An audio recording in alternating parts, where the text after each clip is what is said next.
want to learn something? It's called electricity. So here are some things I've learned and a little introduction to electricity. It's something that can build up in one place or scatter around. There's something called a circuit. It can basically conduct electricity from one place to another. It can even build up. There's one thing about wires that you should know. Did you know that there are insulators, which basically mean something that doesn't conduct electricity that well? And since rubber, plastic, and many other stuff are good insulators, they wrap it around the wires, which can conduct electricity. And basically, if you touch a wire, you can get electrocuted, which is not that safe. And electricians use rubber gloves to hold the wires. That's why they're dealing with different types of business. There are also, here's another thing I learned. There's different types of electricity. One that we might even talk about today is called static electricity, and it's very common around the place. Like basically, when you rub your socks against the rug, there will be static electricity, and you will conduct that electricity to any surface that you can basically touch, like maybe a doorknob might be pretty common, and especially in the winters, that will very much happen to you. So yes, here is something what I'll call what is electricity. Let's start with static electricity. What is electricity? Electricity is something that is made up out of electrons, and it can be used to power our devices and many more things. We can use it to power our refrigerators, our toasters, our ovens, our cooking thingy, rice cookers, and many more things. In fact, without electricity, you'll realize how many things you will need without even a day without it. And yeah, that's one thing I'll tell about electricity. So we've got this all covered. Next is static electricity. It's basically a simple type of electricity that has positive and negative particles included in it, which basically makes up static electricity. Like when negative particles touch the positive particles, they make a spark, which causes static electricity. Really nothing much, but it's very simple, but can do pretty awesome things. Who knows what will happen? Anyway, we got static electricity covered. Now let's go to current electricity. Basically, all about currents. There are different types of currents. One current that basically, have you ever had your Christmas tree and you have all these lights around it? If one goes out, all of them goes out as well, which is not really used much today because it's not a really good type of way. But here's one thing. There's a different type of current. Basically, when one light goes off, all of the other lights won't go off as well. That's one type of current because there's a different source of electricity and it goes to one object. I hope you know what I mean. I tried to simplify it as best as I could. And yeah, that's basically current electricity that we have this covered. Now, electric circuits. They are pretty much dangerous and they are used to connect to the TVs, laptops like a charger or something. Yeah, they can be all around the place. Electric circuits can be found outside with those electric posts there with the wires connecting it. Make sure to never touch one when it falls down because you have a high chance of getting electrocuted. Yes, pretty much the wires you can see all around are electric circuits. Make sure to not really touch them. Next we have direct current. Direct current is basically you take a circuit and it flows one way. It only flows this way and go back this way, that way. But alternating currents, basically not much, but they flow in different directions. Basically the electricity gets conducted different ways, like maybe like this and that. Yes. So we've got both of them covered, basically some currents. Now, let's just maybe go here. Where does our electricity come from? Here are some three parts where it comes from. Coal, gas, and oil, which are fossil fuels.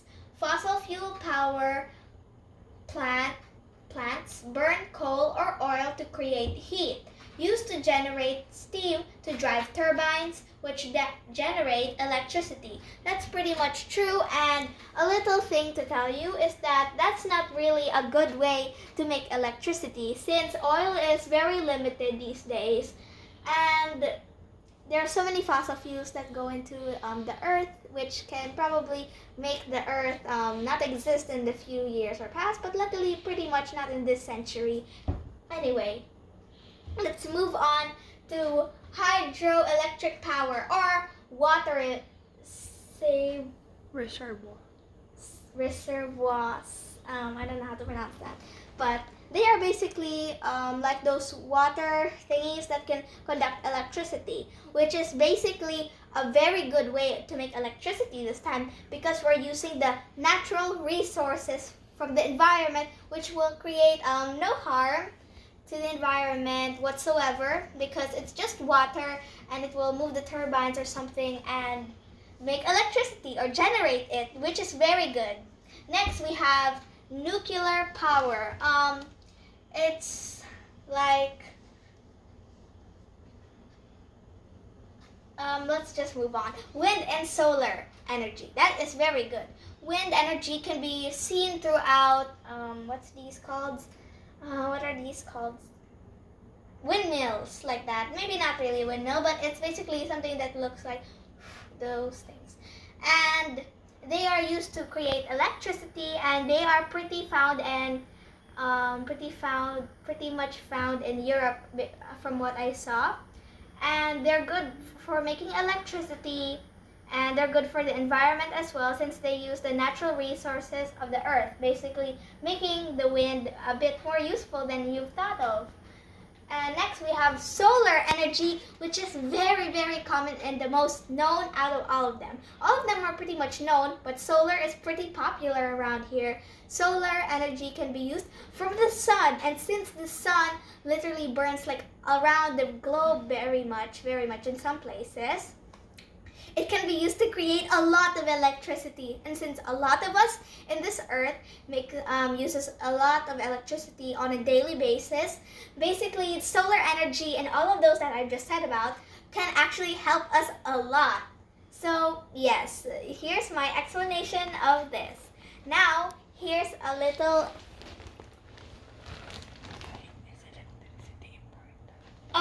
here's why electricity is important for a little bit. So first, it's because we could use it on a daily basis, like awning our lights, which we can use to study, read, or maybe just see things anywhere. We probably need it all the time because we're not so used to living in a dark environment.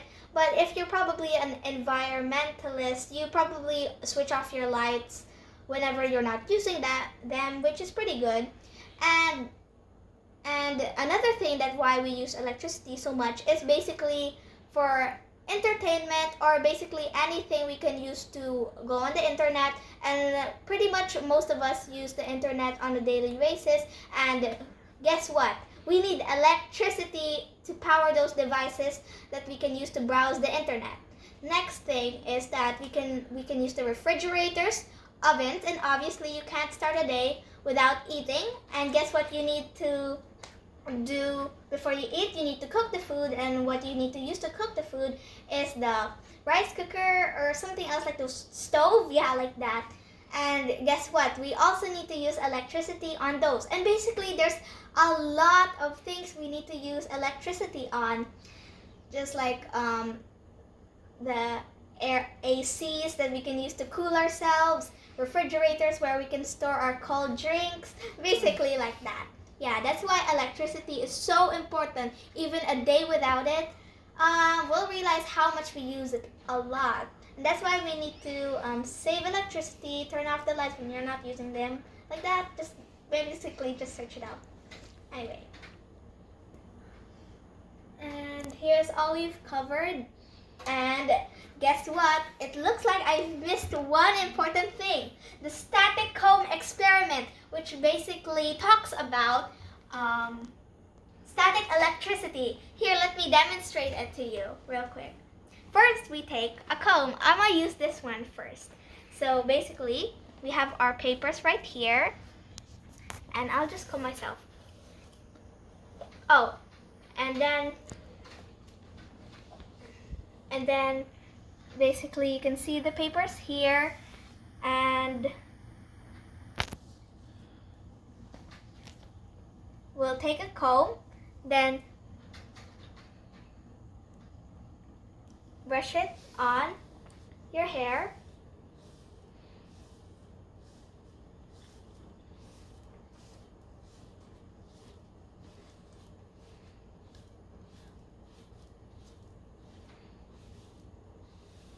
And you just take it pretty much close to the paper, and it works. And here's the other thing, if you just brush your hair, if you don't brush it, then it won't attract any of the pieces of paper. See this? It doesn't lift up the paper, but when you charge it, just some simple combing, and you can pick up those pieces of paper. If you're wondering why, I have the explanation. Basically, your hair is neutral, okay? And when you brush your hair, those electrons from your hair transfer to the comb, causing it to charge with probably negative electrons, and that will cause the comb to be charged. And when an object is charged, you can bring the comb next to the pieces of paper, and the paper's electrons will transfer to the comb, causing the papers to lift up directly to the comb's surface. And that is the explanation why the comb attracts these papers. You've probably thought it was magic, but it's actually all science. Okay. I had a good time explaining to everyone these types of electricity and all of these stuff, and where does our electricity come from, what is electricity. Yeah, I've had a good time explaining, and I hope you enjoyed the experiment and other stuff. Goodbye everybody. I hope you enjoyed this video, and I hope you like my explanation about electricity. Goodbye.